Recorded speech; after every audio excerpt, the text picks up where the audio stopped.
अस्सलामुअलैकुम। Third part में खुश आमदीदी हैं जी। 503 का लेसन नंबर 38 स्टार्ट करने जा रहे हैं हम। Culture, identity and ELT, English language teaching. Topic number 204, education, language and development.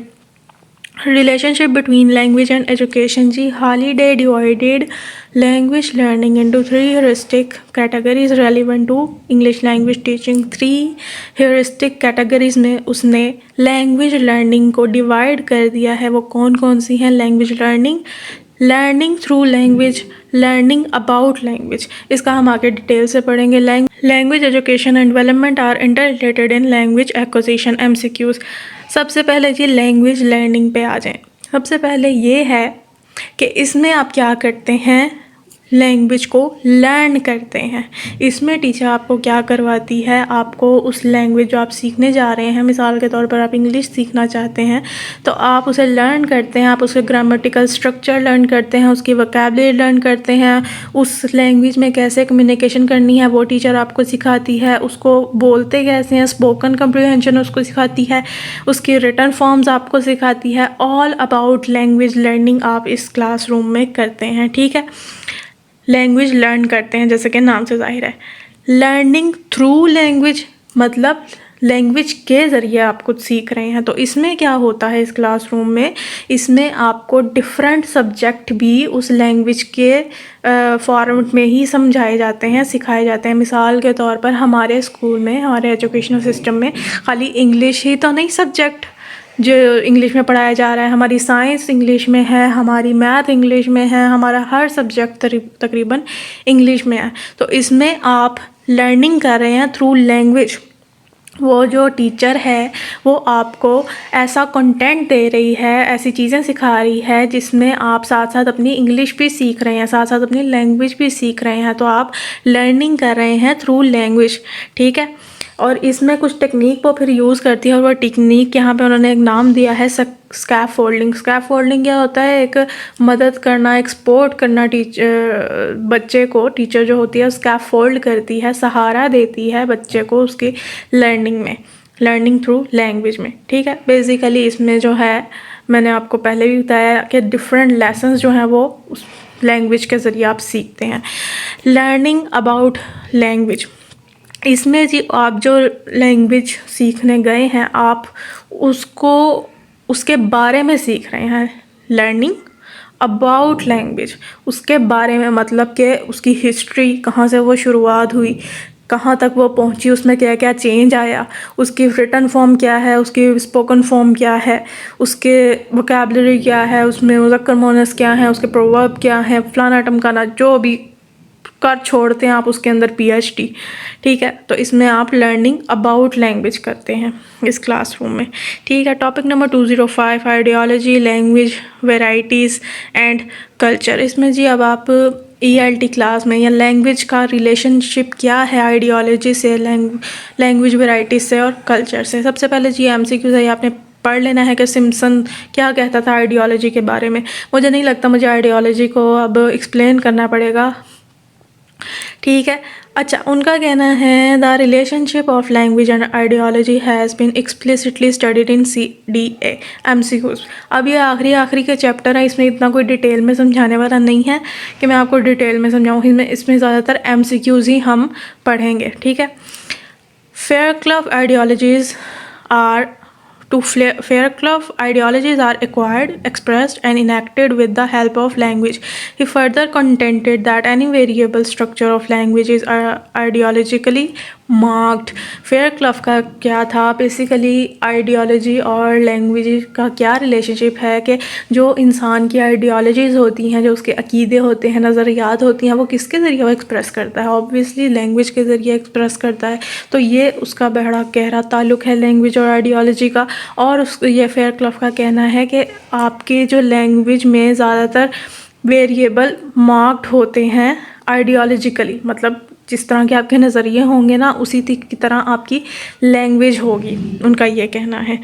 Language is formed by culture while culture is influenced by language. MCQs जी, आपका जो है कल्चर और लैंग्वेज का बड़ा गहरा रिलेशनशिप है।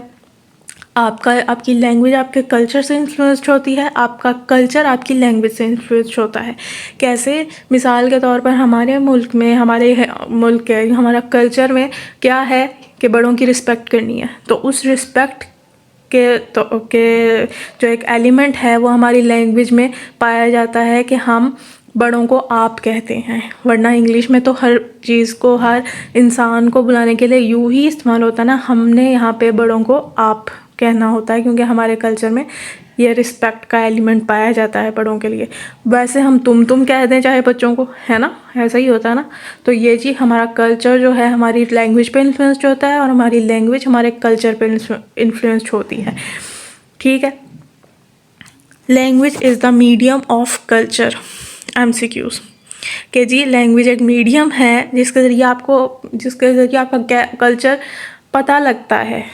अब आप किसी बाहर के ममालिक में आप इस तरह आप कह दें उसके सामने, तो उसे क्या पता लगेगा? उसे यही पता लगेगा ना कि आपके कल्चर में बहुत रिस्पेक्ट दी जाती है बड़ों को, तभी तो आपके लैंग्वेज में ये आपका वर्ड पाया गया है। ठीक है, ये जी MCQs है, ये आपने खुद पढ़ना है। Topic number 206 identity and ELT।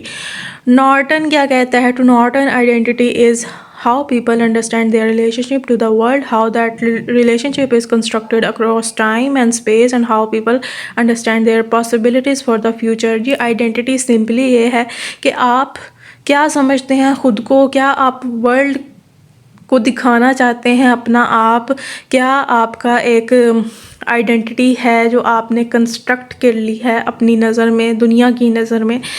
Waste further explained Norton idea of identity and asserted that identity is related to a desire to be recognized, affiliated, and the desire for safety and security। West ने further ये Norton की जो identity का idea है ना, इसको further क्या किया, एलेबोरेट किया। उसने कहा आइडेंटिटी इससे भी रिलेटेड हो सकती है कि हम ये चाहें कि कोई हमें इस तरह रिकग्नाइज्ड करे, हमें इस तरह अपनी नज़र में देखे, हमें सराहे, हमारी आइडेंटिटी उसकी नज़र में इस तरह हो, हम सेफ़ फील करें, हमें एक सिक्योरिटी का एहसास हो, ये आइडेंटिटी में आता है। तो ये सारे डिज़ायर्स, ये सारे हम खुद को मनवाना, ये सारे खुद को एक पहचान करवाना, ये किसके ज़रिए आप ज़ाहिर करते हैं? ऑब्वियस सी बात है, आप लैंग्वेज के ज़रिए ज़ाहिर करते हैं। तो आइडेंटिटी और लैंग्वेज का ये ताल्लुक़ है।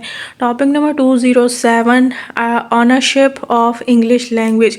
जी अब पूरे इस पैराग्राफ, पूरे टॉपिक का एक ही स्टेटमेंट है कि अभी तक कोई भी इत्तेफाक राय नहीं हो सका कि क्या ऑनरशिप किसके पास है इंग्लिश की। क्योंकि इंग्लिश के ज़्यादातर स्पीकर कौन हैं? नॉन नेटिव स्पीकर हैं उसके। ठीक है, और नेटिव स्पीकर दोनों को आती है, नॉन नेटिव स्पीकर भी इंग्लिश बोलते हैं, नेटिव स्पीकर तो ऑब्वियसली बोलते हैं। तो जब इतनी इंटरनेशनल लैंग्वेज एक बन चुकी है इंग्लिश, तो ये ऑनरशिप किसको दी जाए? तो ये इत्तेफाक राय कुछ भी कहीं भी नहीं हो सका।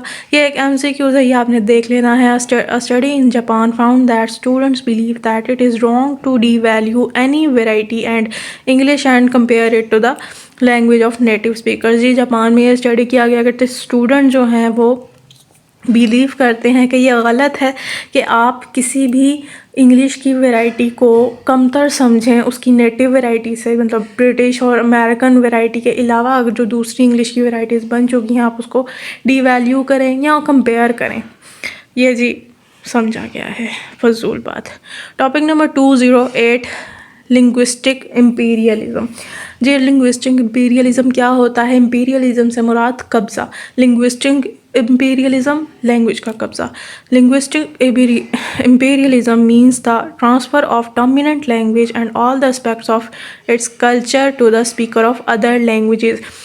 लिंग्विस्टिक इम्पीरियलिज़म से मुराद है कि एक स्पेसिफ़िक लैंग्वेज ने कब्ज़ा कर लिया है पूरी दुनिया पे, उसके लोग उसको सीखने जा रहे हैं, अपनी लैंग्वेज को पीछे कर रहे हैं, उसको सीखने जा रहे हैं, उनके उस लैंग्वेज के कल्चर को अपना रहे हैं, उसकी तरफ रुझान है। मतलब कि वो लैंग्वेज छा गई हुई है, इतनी छा गई है कि लोग अपना कल्चर, अपनी लैंग्वेज उसको पीछे कर रहे हैं। ये है लिंग्विस्टिक इम्पीरियलिज़म। इसके अलावा ये भी एक MCQ है, हमने देख लेना है।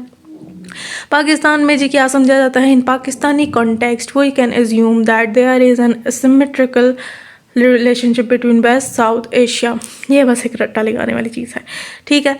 Linguistic imperialism can both be overt and covert. अच्छा जी, उनका कहना है अब ये जो लैंग्वेज जिस तरह कब्जा करती है ये ज़ाहिरन भी हो सकता है और ये छुप के भी, वो कहे ना एक हिडन वे में भी वो कब्जा कर सकती है, कि जब वो कब्जा कर लेती है तो फिर पता लगता है हो इंग्लिश छा गई है।